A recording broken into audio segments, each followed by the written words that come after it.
Jharkhand cinema through the lens of Dr. Ramdayal Munda. So, sir,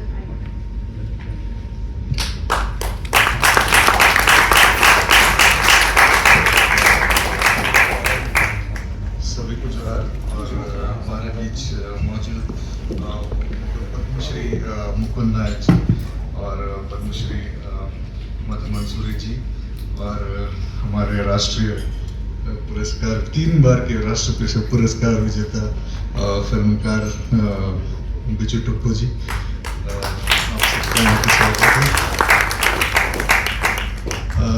बहुत ज़्यादा experience नहीं है मुझे इस तरह के आयोजक में बात करने का, पर फिर भी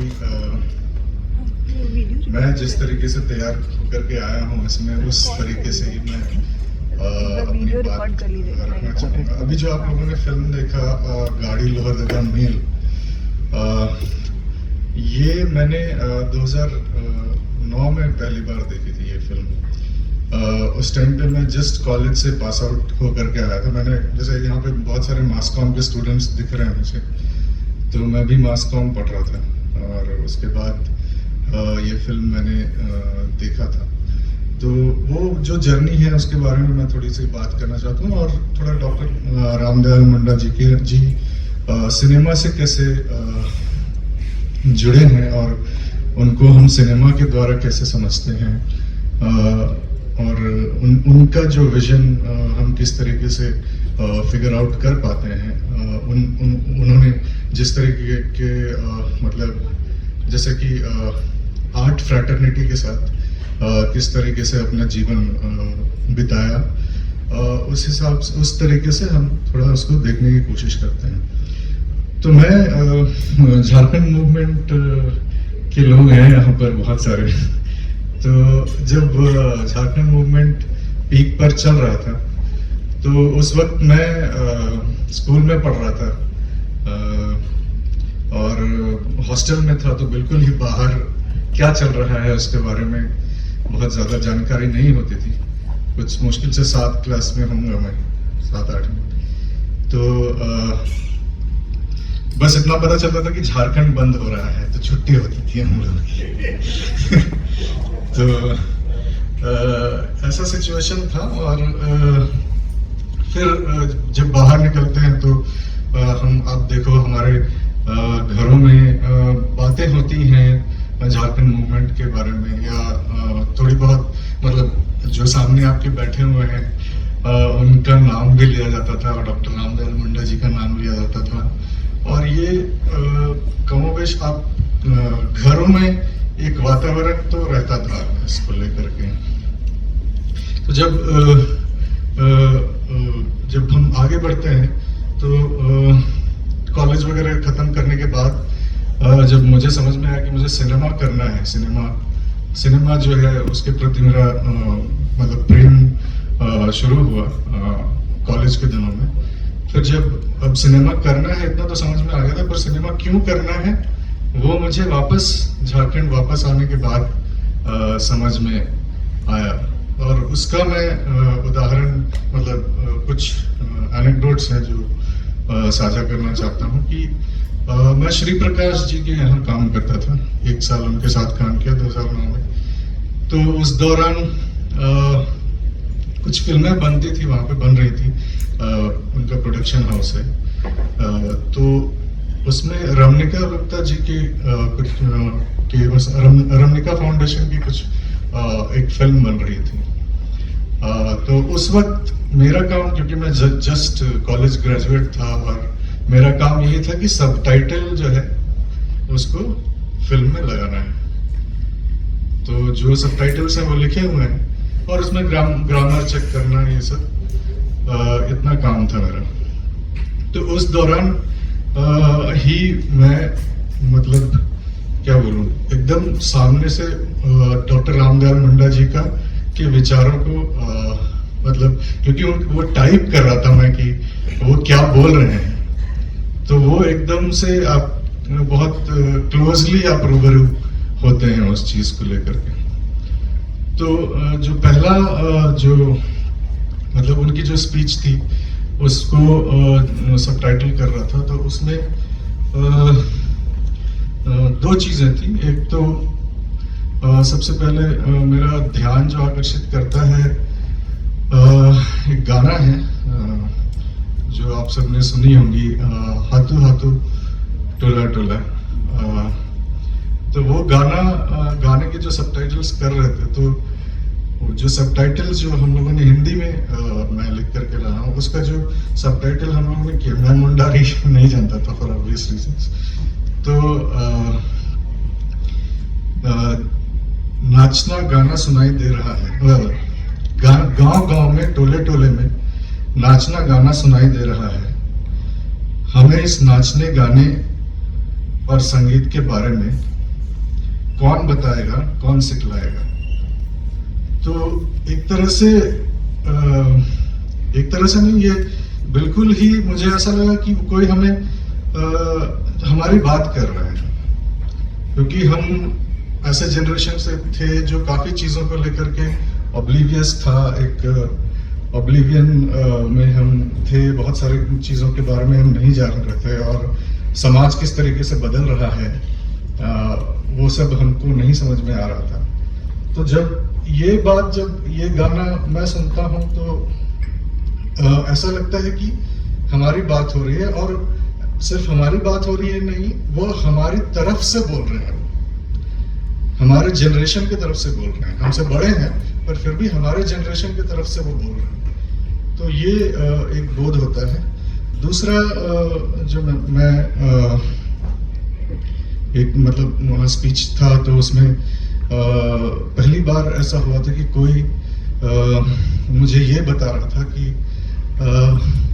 एक नैरेटिव, डोमिनेंट नैरेटिव के बारे में बात हो रही थी। तो उनके स्पीच में वो हमें ये बता रहे थे कि किस तरीके से महिषासुर हमारे एंसेस्टर्स हैं, और आदिवासी आज के समय में ठीक ऑपोजिट, अपने आप के ऑपोजिट में खड़े नजर आते हैं, वो जो डोमिनेंट नैरेटिव है उसकी वजह से। तो इस बारे में वो चर्चा कर रहे थे। तो ये सब उस पॉइंट पे थोड़ा सा शॉकिंग तो था, पर फिर धीरे धीरे समझते गए, और अब के मतलब जो आप बहुत सारी चीजें क्लियर कर देते हैं आप उनकी बातों को सुनोगे तो आगे चल करके फिर मतलब श्री प्रकाश जी के साथ ही काम कर रहा था, तो मेरे पास दो ऐसे मौके आए जब मैं उनसे मिल पाया। तो मैं उन दो जगहों पर गया जहाँ जो उन्होंने खुद क्रिएट किया था, मतलब बहुत सारी चीज़ें क्रिएट की थी, पर दो ऐसे जगह जो उन्होंने उनकी क्रिएटिविटी दिखती थी, उनका विजन दिखता था उसमें। तो एक तो उनका ड्राइंग रूम जो सब लोग मतलब ऑलरेडी उसके बारे में जानते हैं कि किस तरीके से जो बैलगाड़ी का चक्का बीच में देखते हैं, इतने सारे वाद्य यंत्र और वो सारा माहौल ही। मैं जब वहाँ पे गया तो एक छोटा ही था, तो बच्चे की तरह ही मतलब मुझे नहीं समझ में आ रहा था क्या बातें हो रही हैं वो सब। मैं बस चीजों को देख रहा हूँ कि ये मतलब ऐसा कोई सोच सकता है क्या इस तरीके से, ये सेंस ऑफ डिजाइन, जबकि ये हमारे ही परिवेश की चीजें हैं, सब कुछ है। लेकिन आमतौर पर आप देखो हमारे घर में कोशिश होती है कि एक स्टैंडर्ड जो मेंटेन बना दिया गया है कि इस तरीके से चीजें होनी चाहिए, उसको वो लिविंग रूम कितना चैलेंज करता है। फिर हम आगे देखते हैं कि दूसरा जो जगह है जहाँ पर हम गए वो था TRL में वो थे, और BP केसरी जी भी थे, और कुछ बातें हो रही थी। और उस टाइम वो पहली बार मेरा उनके एकदम करीब से सामना होता है, और वो कुछ बात कर रहे थे, और मैं बस देख रहा था उन लोगों को, वो एनर्जी, वो भाव, वो ऑरा फील करना, ये मतलब इस चीज को मैं आज भी कैरी करता हूँ कि किसी इंसान का एक ऑरा होता है, हर इंसान का, वो समझने की कोशिश करता हूँ।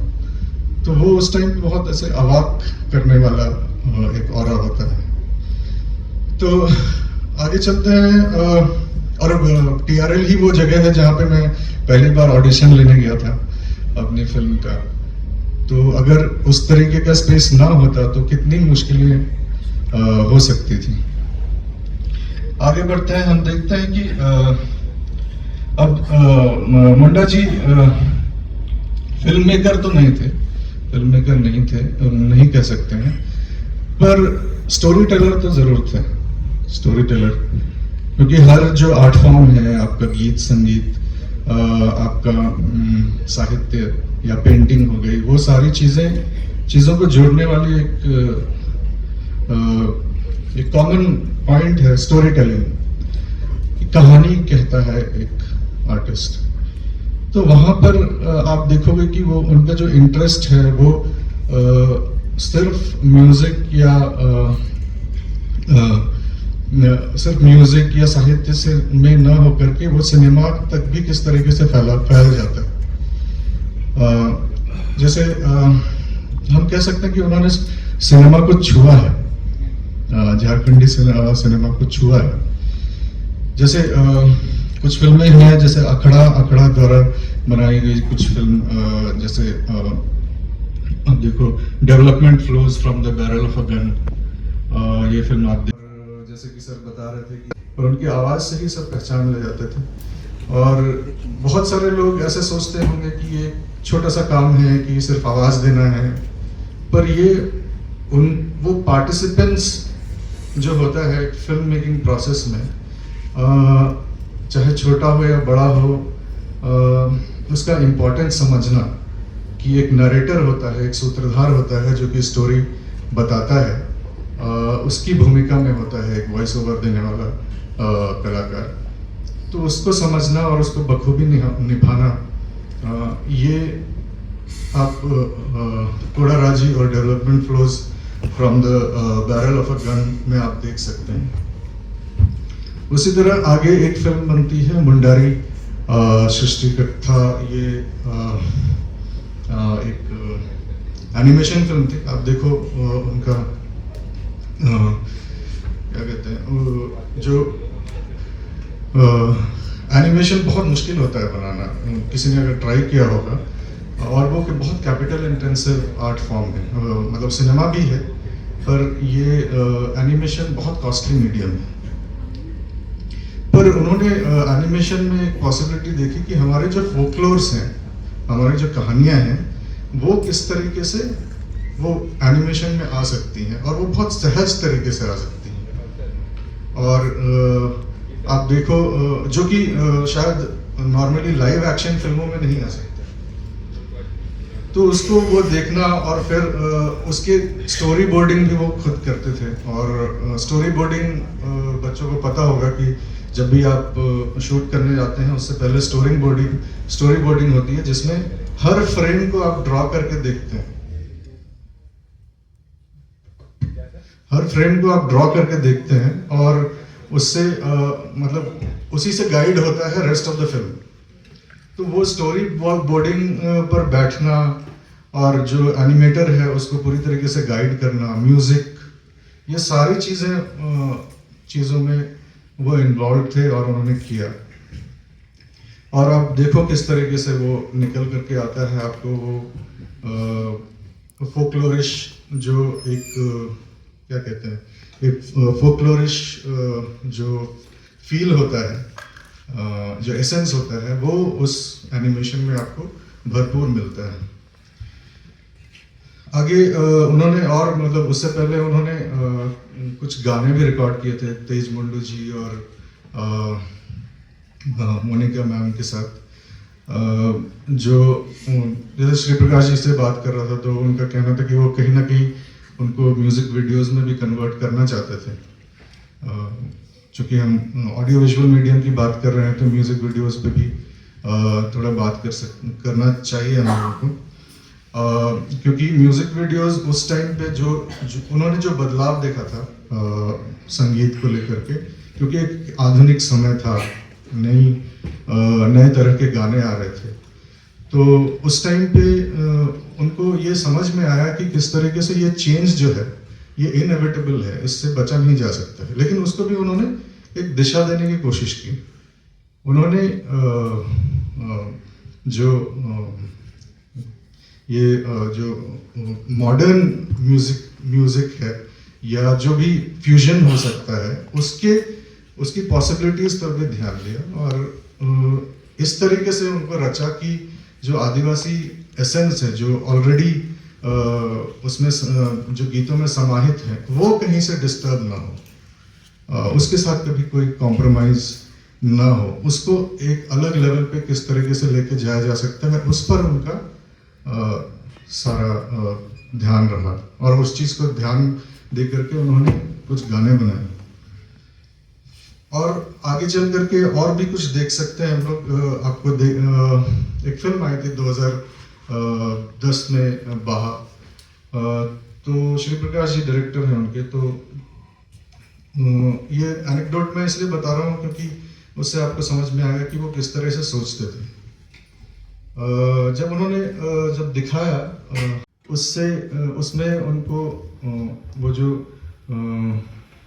आदिवासियत है वो नज़र नहीं आ रही थी, या आप कहें कि उससे उतना रेजोनेट नहीं कर पा रहे थे क्योंकि वो कुछ अलग तरीके का था। वो इसलिए भी था वो मतलब, और वो क्यों था उस चीज़ को भी वो काफ़ी अच्छे तरीके से समझते हैं। ये इस चीज़ को आप देखो कि एक टाइम था जब मोनिका जी और तेज भाई एक किराए के घर में रहते थे अशोक नगर में। तो चूंकि वो शुरुआती दिनों में आधुनिक नागपुरी गीत उधर से ही शुरू हुआ था उनके पास से, तो जैसे प्रीत वगैरह ये सब जो हम लोग सुने थे बचपन में। और तो उन्होंने ये पेशकश भी की थी, ऑफर किया था कि आप लोग क्या ये मतलब आपको किराया वगैरह नहीं देना पड़ेगा, आप हमारे घर में क्यों नहीं रहते, हम ऊपर में एक क्या बोले ऊपर के फ्लोर में आप बना देते हैं और एक स्टूडियो भी रहेगा, हम लोग रहेंगे साथ में, आपको भाड़ा देने का भी जरूरत नहीं होगा और हम म्यूजिक पर काम करेंगे। ये उनका ऑफर था। तो हम समझ सकते हैं कि ये सोच किधर से आ रही है। उनको समझ में आ रहा है कि ये जो बदलाव जो मतलब म्यूजिक वीडियोस और ये सब में जो आ रहा है या गानों में जो आ रहा है वो एक प्रेशर से आ रहा है। वो प्रेशर है बाजार का, वो प्रेशर है सर्वाइवल का एज एन आर्टिस्ट, और उसको भी वो एड्रेस करना चाहते थे। करने की तरफ मतलब अपने जीवन मतलब क्या बोले अपने जीवन में उस चीज को वो लिव अप करते हैं उस चीज को। और जैसे मतलब उनका समझ इस तरीके से भी होगा, जैसे हम लोग आगे चल करके कैसे पढ़ते हैं और जानते हैं कि जिस तरीके का जो वर्णन, जिस तरीके का सिनेमा या जिस तरीके का म्यूजिक वीडियोस हम जो देख रहे हैं, आज भी देख रहे हैं, वो कहीं ना कहीं बहुत ही एडवर्टीजमेंट की तरह है। वो एक विज्ञापन फिल्मों का एस्थेटिक्स ये करता है, जिसमें बिल्कुल ही वास्तविकता से बहुत परे होता है वो चीज़। और कहने का मतलब है कि आपको हमेशा ये जैसे विज्ञापन फिल्म में आप देखते होंगे तो हमेशा आपको ये बताया जाता है कि ये जो फलाना लाइफस्टाइल है, ये जो इमेजेस आप देख रहे हैं, ये स्टैंडर्ड आपको अचीव करना है, ये इस तरीके से आपको हमेशा पुश किया जाता है एडवर्टीजमेंट में। सेम एस्थेटिक्स को आप म्यूजिक वीडियोस अप्लाई करते हैं और वो बिना सोचे समझे एक्चुअली कि बहुत चकाचौंध सा कुछ रहेगा और फ्लैशी इमेजेस रहेंगे, वेस्टर्न ही होगा सब कुछ ज़्यादातर। और आजकल तो आइडेंटिटी और मतलब आइडेंटिटी को एड्रेस करने के लिए सिर्फ कपड़े पहन लेते हैं आदिवासी, तो आदिवासी परिधान तो चूंकि उसका मार्केट अभी बढ़ गया है तो उससे अटैच हो गया है, तो अब म्यूज़िक वीडियोस में आपको वो भी दिखता है। तो ये आपको फ्लैशी चीज़ों की तरफ म्यूज़िक वीडियोस आपको ये करता है, और वो सोच उसी वहीं से आ रही है कि क्योंकि आप जो फिल्म मेकर है या जो म्यूज़िक जो बना रहा है वो एक दबाव में सोच रहा है, वो कंफर्टेबल होकर के नहीं सोच रहा है।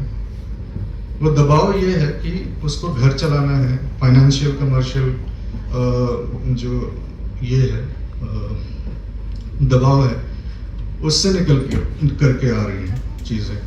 तो ज़्यादा से ज़्यादा आप देखोगे उसमें प्रेम होता है, प्यार होता है, किसी का दिल टूटता है, या फिर मेल गेज से चीज़ें बनती हैं। तो उस तरीके से चीज़ें आगे बढ़ रही हैं और बढ़ते जा रही हैं। तो अभी अब देखो, अभी आपके सामने सबसे बड़ा एग्जांपल ये फिल्म थी कि जब हमारे पास सिनेमा को लेकर के उतना ज्ञान भी नहीं था कि कैसे कैमरा पकड़ना है, क्या सही एंगल है या क्या है, कुछ नहीं पता था। लेकिन कंटेंट ऐसा है इस फिल्म में कि आपको, जैसे मुझे याद आता है कि कैसे जो टांगर बसली का कचरी बहुत फेमस।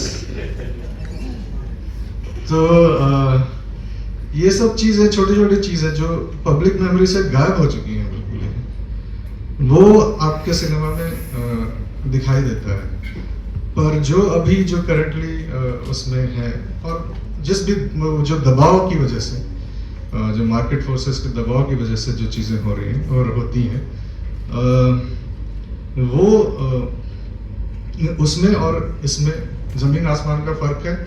और जब आप बिना किसी दबाव के फिल्म बनाते हैं, जैसे फॉर एग्जांपल जैसे हम लोग जो भी फिल्म स्कूल में गए, मैं, सिराल, रविराज, जो भी फिल्म स्कूल में गए, तो मैं और सिराल जो जिस तरीके की फिल्में बनाए वो बिना किसी दबाव के बनाए हैं।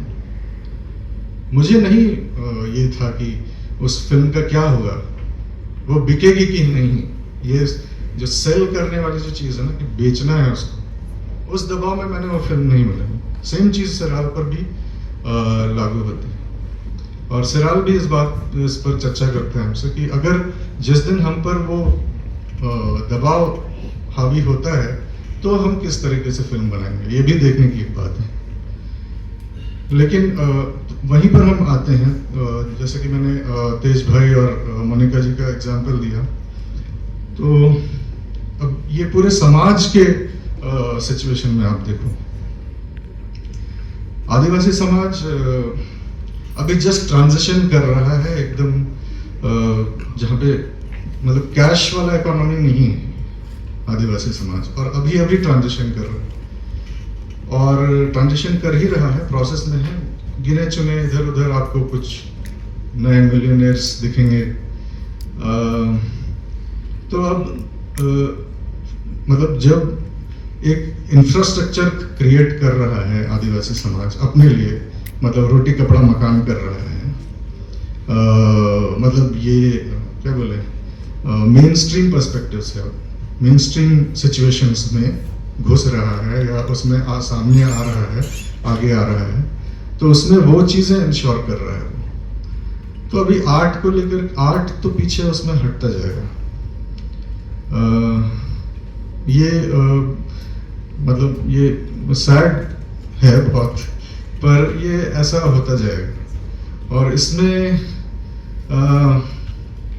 बहुत ज़्यादा सर हमें ज़रूरत पड़ती है गवर्नमेंट की इन सब चीज़ों में, आर्ट को बचाए रखने के लिए, वरना फिर सारा कुछ जो है वो एक मार्केट डिसाइड करेगा। और जो ऑथेंटिक आदिवासी इमेजेस हैं जो आज हमने इस फिल्म में देखा, ये मतलब हमारे घर के अगल बगल की चीज़ें मतलब हर रोज़ देखते हैं, और वो हमारे सिनेमा में नहीं आ पा रहा है। हमें बहुत ही ऐसे गॉगल्स पहने हुए लोग और बाल लहराते हुए लोग और ज़्यादा से ज़्यादा लाल पहाड़ में लड़की दिखेगी, वैसे इमेजेस आ रहे हैं।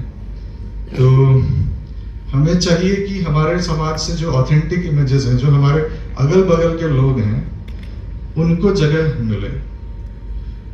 और वो तभी संभव है जब आप ये इन्फॉर्म्ड चॉइस करें कि आपका जो चॉइस है कि आप फिल्म बनाना चाहते हैं तो ऐसा ऐसा बनाएंगे, तो फिल्म तो ऐसा होता है। ये जो आपके दिमाग में बैठ गया है कि फिल्म जो है वो ऐसा फ्लैशी सा होता है, वो एक इन्फॉर्म्ड चॉइस नहीं है आपका। जो इन्फॉर्म्ड चॉइस करने के लिए आपको समझना पड़ेगा कि आप कोई जो डिसीजन ले रहे हैं वो क्यों ले रहे हैं और किस सर्कमस्टांसेस में ले रहे हैं, किन हालातों में आप ले रहे हैं। और आपका समाज, मतलब नॉर्मली सब लोग यही सोचते हैं कि हमारी जो जीवन है वो मतलब आई जस्ट टुक बर्थ, उसके बाद फिर आप देखो कि हमारी मृत्यु, वहीं तक हम सोचते हैं कि यही हमारा जीवन है, पर वैसा नहीं है। एक बहुत बड़े टाइमलाइन का हिस्सा है हम लोग, और हम लोग थोड़ा थोड़ा उसमें कंट्रीब्यूट कर रहे हैं।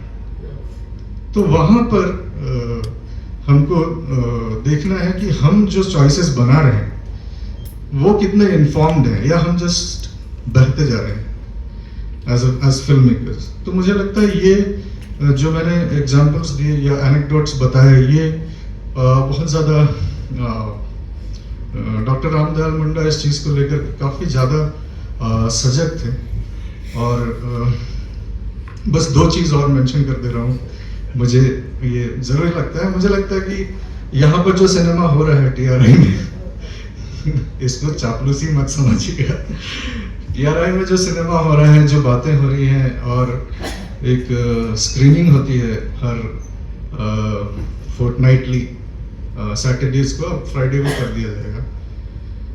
तो एक कमी थी, मतलब हम उसी से और आगे बढ़ने की कोशिश कर रहे हैं। जो विजन, जो सोच थी डॉक्टर रामदयाल मुंडा की, उसी में हम आगे बढ़ने की कोशिश कर रहे हैं कि कैसे यहाँ पर वर्ल्ड क्लास सिनेमा हम लोग उपलब्ध करा पाए, जो कि अब अवेलेबल नहीं होती हैं, थिएटर्स में नहीं लगती हैं, या कुछ ऐसी फिल्में जिस तरीके के बजट यहाँ पर उपलब्ध होती हैं, बहुत कम बजट पे फिल्में बन रही हैं यहाँ पर। तो जिस तरीके का बजट होता है उसमें कैसे वर्ल्ड क्लास सिनेमा हम बना सकते हैं, तो उस तरीके की फिल्में देखना, और सिर्फ उसके हिस्टोरिकल और सोशल कॉन्टेक्स्ट पे बात ना करके उसके मेकिंग को लेकर के भी बात करना, ये एक TRI में सर और मैम सब मिलकर के शुरू किए हैं। और मुझे लगता है ये एक बहुत बड़ी पहल है, और इसका सारे स्टूडेंट्स को लाभ उठाना चाहिए, क्योंकि ये बहुत दुर्लभ है। और थर्ड चीज़ लास्ट ये है कि आपको देखनी चाहिए कि किस तरीके से TRI में फिल्में बन रही हैं, और आने वाले समय में मुझे लगता है कि और भी ज़्यादा जो ट्राइबल ऑथेंटिक इमेजेस की बात कर रहा हूँ, आदिवासी ऑथेंटिक इमेजेस जो सिनेमा में आना चाहिए, क्योंकि वो हमारा आर्ट ही हमको रिप्रेजेंट करता है, उसी से हमको लोग जानते हैं, वरना और किसी चीज़ से नहीं जानते। तो किस तरीके से हम रिप्रेजेंट हो रहे हैं, वो सारी चीज़ें आपको आप देख सकते हैं TRI की फिल्मों में। और जो भी है, आप अग्री डिसएग्री करेंगे, लेकिन आपको ऑथेंटिक इमेजेस, रिलेटेबल इमेजेस आपको TRI की फिल्मों में दिखाई देंगी। बस इतना ही कह के मैं अपना सेशन समाप्त करता हूँ, बहुत लंबा हो गया।